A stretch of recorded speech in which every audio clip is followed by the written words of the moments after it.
Hello and welcome to Material Musings. So today we are looking at some of the wax resist and some of the slow stitched fabric. I've been playing about in, I'm one of the inspirational squad members in Fodder School 5 for Roxanne Stout's class. And so I've been playing about with more mark making on fabric. You know, I love marking on fabric and slow stitching on fabric. And it just kind of brought out a yearning to dive into some of the work I'd done previously. So I had done a lot of wax resist dye-in and what else? Slow stitching and dyeing using natural materials, the leaves, natural dyes, and some conventional dyes.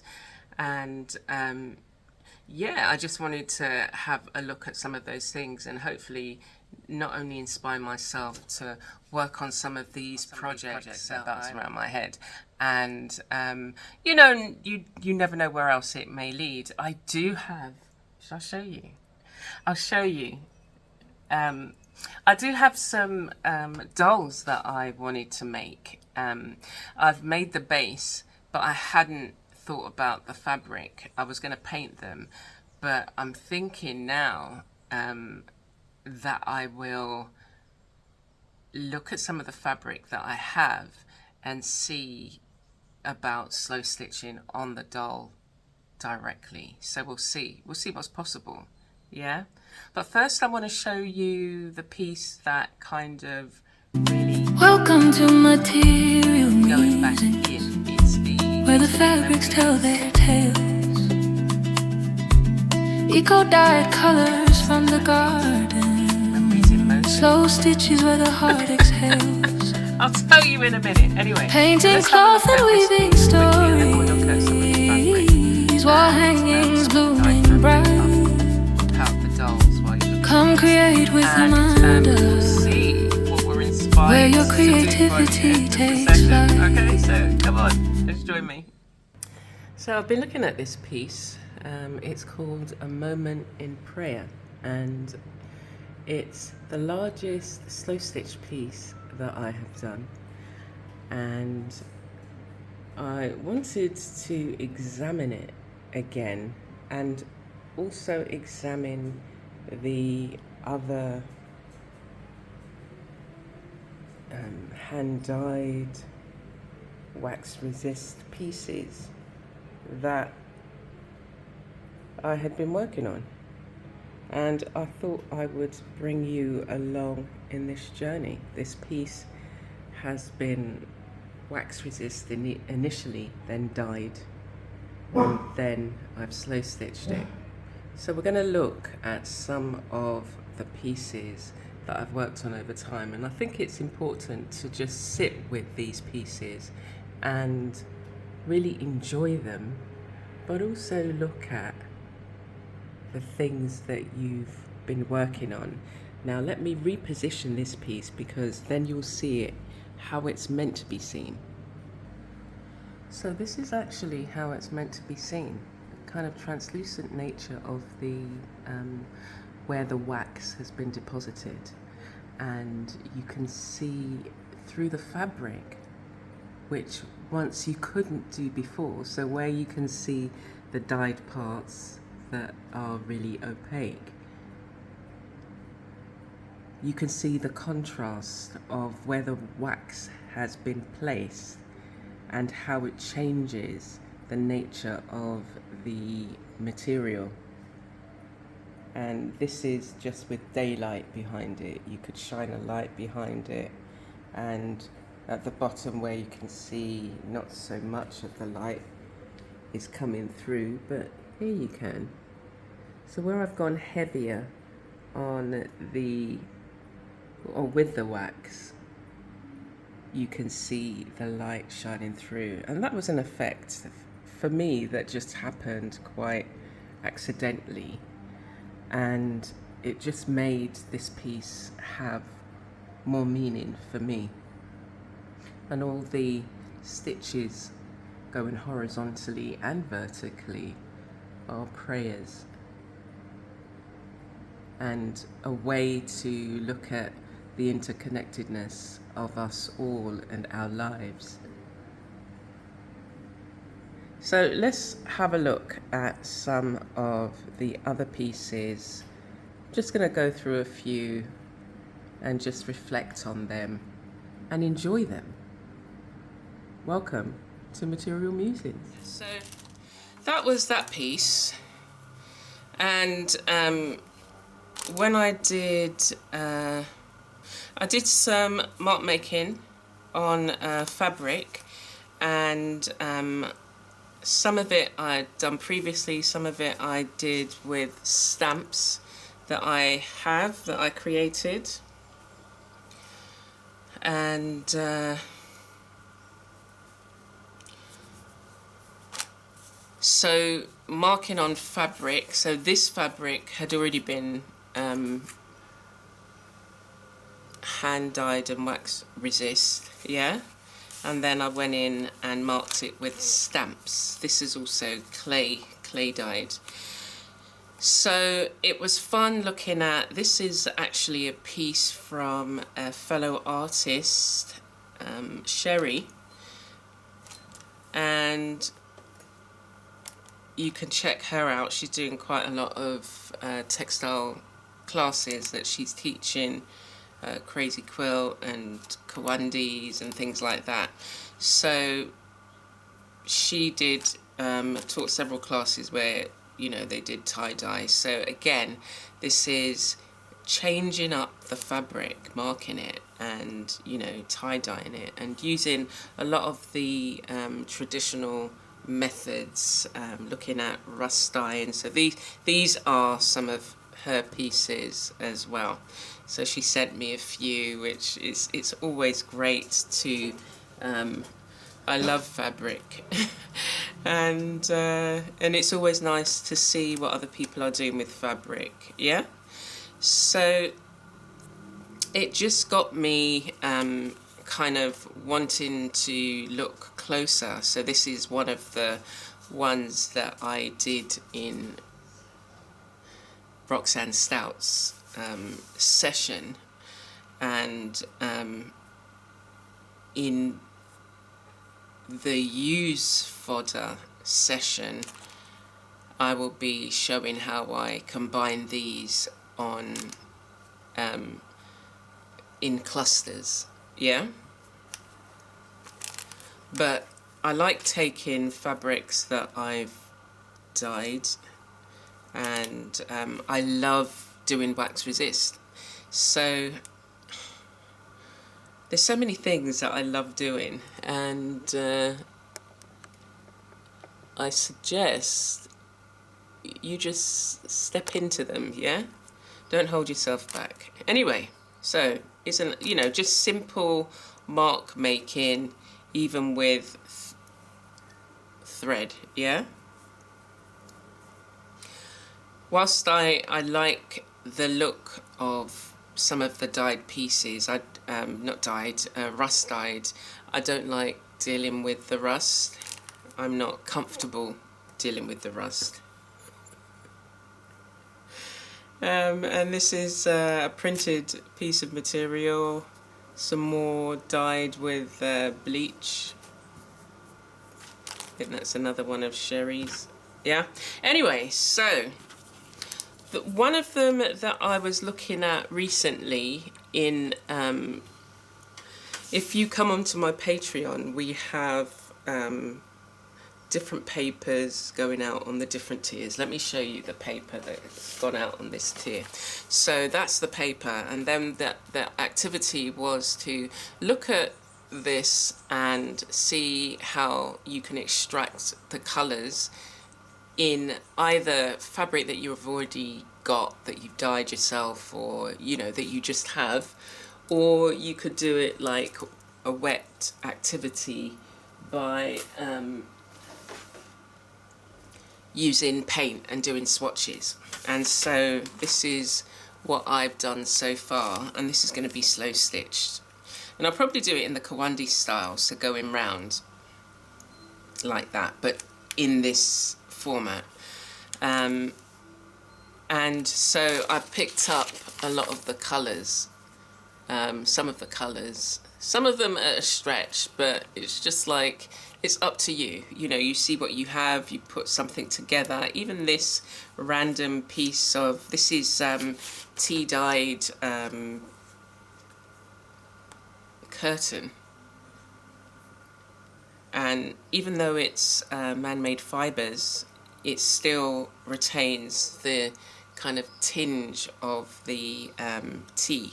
So I might even decide to, let's just put, my scissors need sharpening. I do have a rotary cutter as well. Anyway, so I might just put something like this on there, and then I would use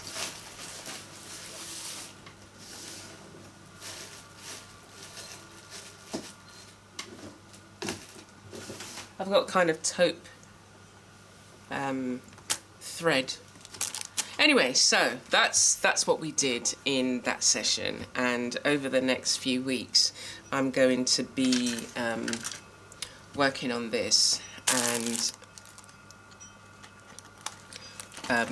for the particular exercise you can actually do however you interpret it. So yeah, that's what I'm going to do. What makes you feel like home? Okay, so I wanted to just share that with you. And so I also wanted to show you some of the small pieces of fabric that once you've dyed them, you can put them together in a variety of different ways and create little elements that you can slow stitch, so just like this one, yeah? And we'll just go through a few of them, and we'll see some of the, or let's see some of the loose bits first. So when I was doing teaching on Fodder School 4, I did a lot of working on fabrics, playing on fabrics, painting, and then creating mini wall hangings. And I'm not sure whether you would have seen them, but this is the kind of thing, a very smaller version to the larger one that you saw with the slow stitch, the dyed wax resist. So even though, you know, you may have, you can work these pieces really small, or small like this, or you can make them larger, and obviously making them this size kind of gives you more scope in terms of they're quicker to do, you know, and you can just take your time. And so, like, as you can see with this one, it's using a lot of the elements. So I dyed, painted the fabric and then cut them out into shapes. You could have, you know, leaf shapes, any of your favorite shapes, circles, whatever it is. And even though you've, like this has been painted on, you can come back and do some additional work after you've put them together.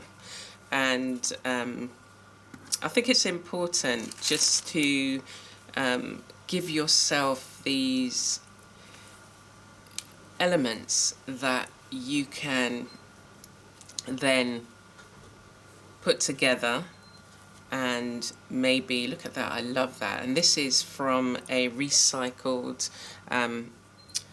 this is a stamp that I made, and it's just from, you know, one of those furniture that you put under the furniture to stop it from scuffing the floor.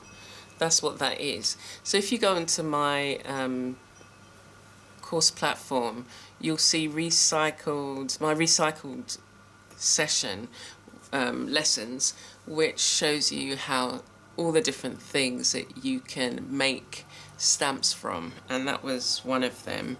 This is another one that I really like. The effect we've got here is from another recycled stamp, and then all of the stamps that I've made. So or stencil.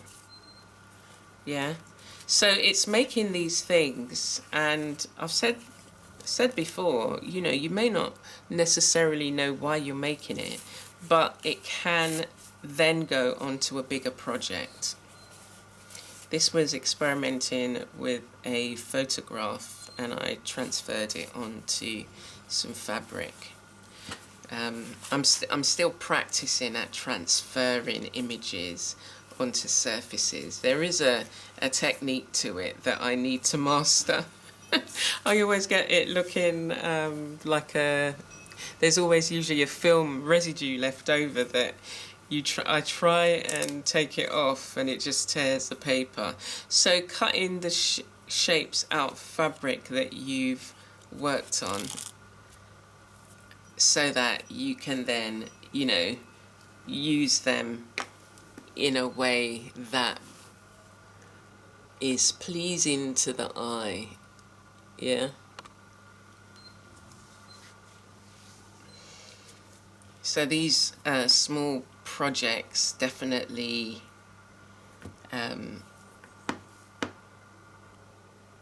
help me to process, and helps me just to spend time reflecting. Okay, so let's look at some of the pieces now that are similar to this, that would potentially be made into a cluster and attached. And this one, you can see I've used broken jewellery and then beading. And on the wood, this is Moringa wood that I harvested from my garden. And for the one below, I think that's actually cotton wood, I could add some markings on this one.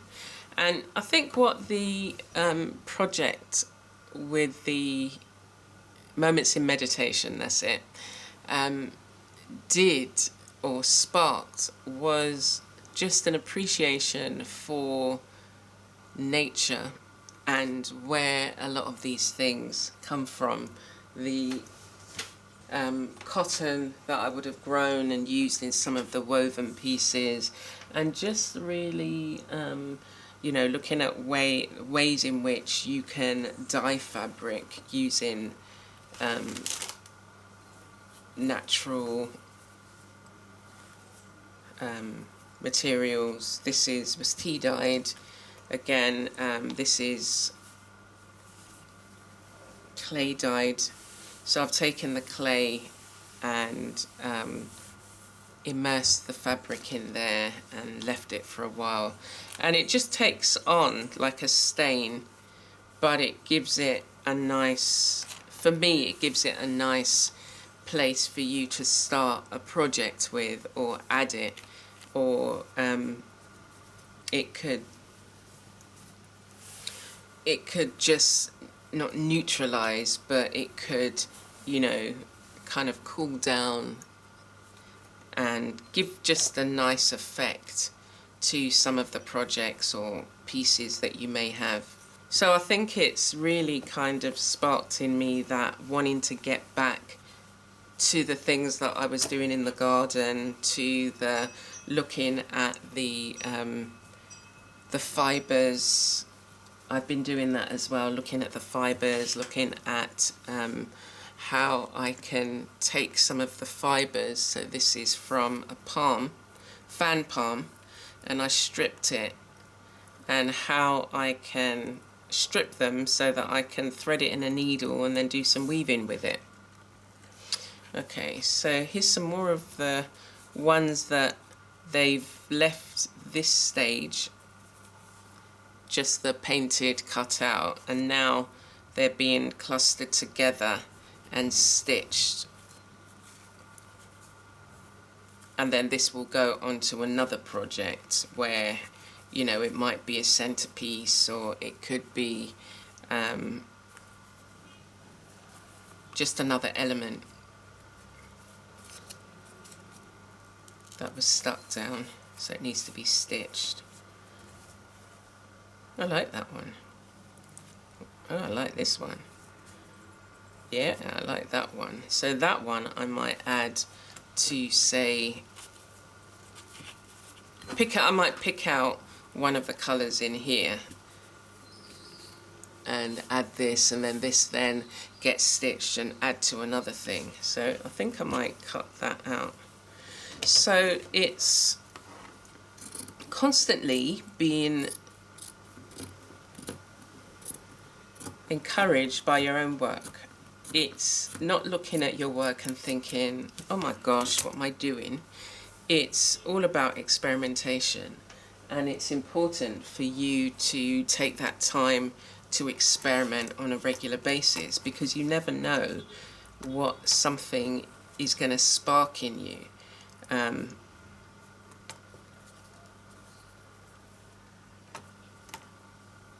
Or how it might make you, what it might make you feel, and what you may want to then go on and do.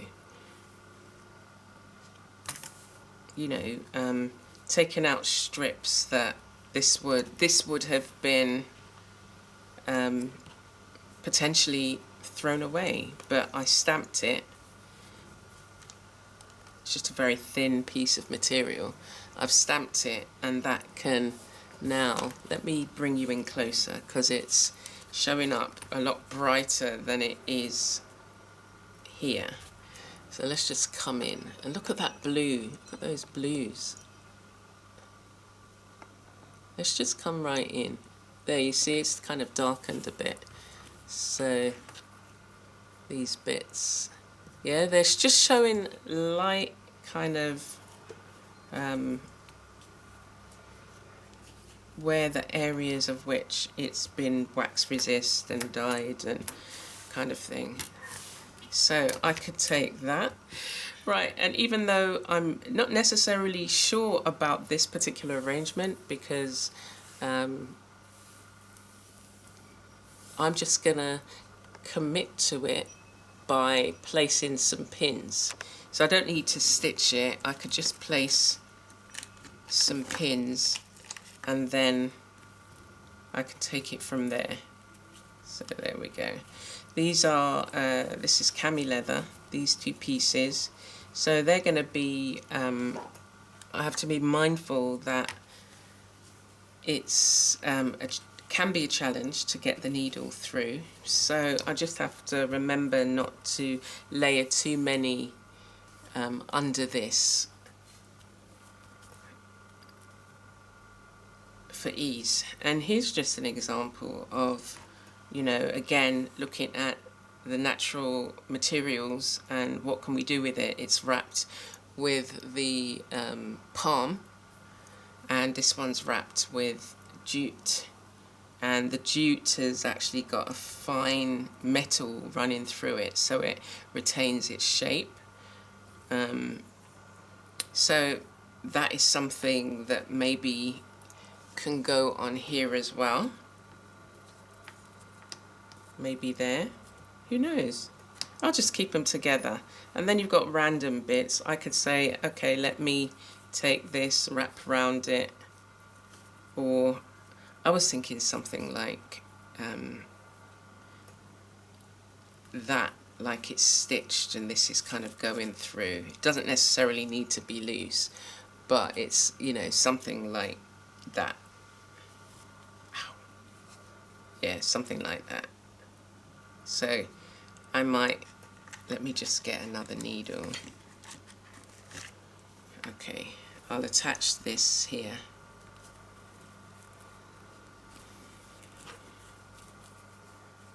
And I'll just attach that bit there, so